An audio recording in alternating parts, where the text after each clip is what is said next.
দীর্ঘ 5 মাস বন্ধ বেতন, তাই সোমবার থেকে কাজ বন্ধ করে দেওয়ার হুমকি দিলেন ভিএসটি ও ভিআরপি স্বেচ্ছাসেবকরা।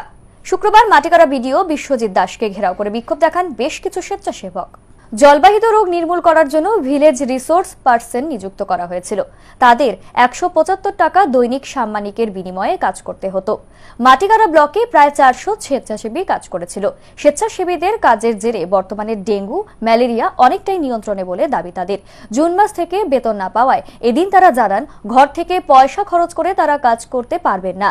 এমনকি দূরদূরান্তে কাজে যেতে যানবাহন বাবদ ভাড়া গুনতে হয় তাদের। সেক্ষেত্রে বেতন না পেলে সোমবার থেকে কাজ করবেন না বলে ভিডিওকে পরিষ্কার জানিয়ে দেন তারা। আমাদের যে পোর্টালটা তো পরে এলো স্যার, পোর্টালের আগেও আমরা এভাবেই কাজ করেছি। যখন অফলাইন কাজ হতো তখন আমরা ফিল্ডে কাজ করতাম, বাট আমরা বেতনটা অনেক পরে পেতাম। আমাদের যে পারিশ্রমিক সেটা আমাদের সময় মতো আমরা কখনোই পাই না। যে সেটা তখন 2 মাস 3 মাস হতো, কিন্তু সেটা এখন 5 মাস থেকে 6 মাসে গিয়ে দাঁড়িয়েছে।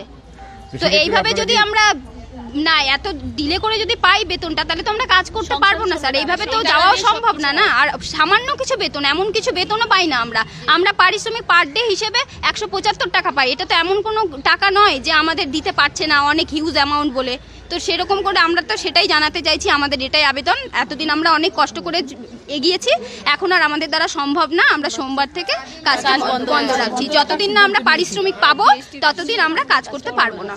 এদিকে সমস্যার কথা স্বীকার করে নিয়ে মাটিগাড়া সমষ্টি উন্নয়ন আধিকারিক বিশ্বজিৎ দাস জানান, বৃহস্পতিবার মহকুমা পরিষদের এই সংক্রান্ত বৈঠক হয়েছিল। সেখানে জেলা শাসককে সমস্যার কথা জানানো হয়েছিল। রাজ্যের পঞ্চায়েত এবং গ্রাম উন্নয়ন দপ্তর থেকে যত তাড়াতাড়ি সম্ভব তাদের সাম্মানিকের ব্যবস্থা গ্রহণ করা হবে। সত্যি এই কথাটা যে ওনারা লাস্ট জুন মাস পর্যন্ত বেতন পেয়েছে, আর আমাদের এই ভিভিডিসি ওয়ার্কার যারা আছে, ভিএসটি ভিসিটি, সত্যি এরা অনেক পরিশ্রম করে। একটু বেতনটা নিয়ে বেতন পাচ্ছে না তা নয়, কিন্তু সত্যি অনেক মাঝে মাঝে অনেক দিন দেরি হয়ে যায় আর কি। সত্যি এটা ওদের অসুবিধাই হচ্ছে। শুধু খাওয়ার নয়, ওদের যে ডিউটি করতে গেলেও ওদের বাইকের তেল বা টোটো ভাড়া, এটা নিয়ে ওরা প্রায় সময় বলছে। তো গতকাল মহকুমা পরিষদে আমাদের ভিভিডিসি নিয়ে মিটিং ছিল, সেখানে আমরা ডিএম ম্যাডামকে ওটা জানিয়েছি। ম্যাডামও বিষয়টা অবগত আছেন। আমরা পঞ্চায়েত দপ্তরে কথা বলে ম্যাডাম বললেন যে যত তাড়াতাড়ি সম্ভব ওদের যতটা বেতন নিয়ে আসা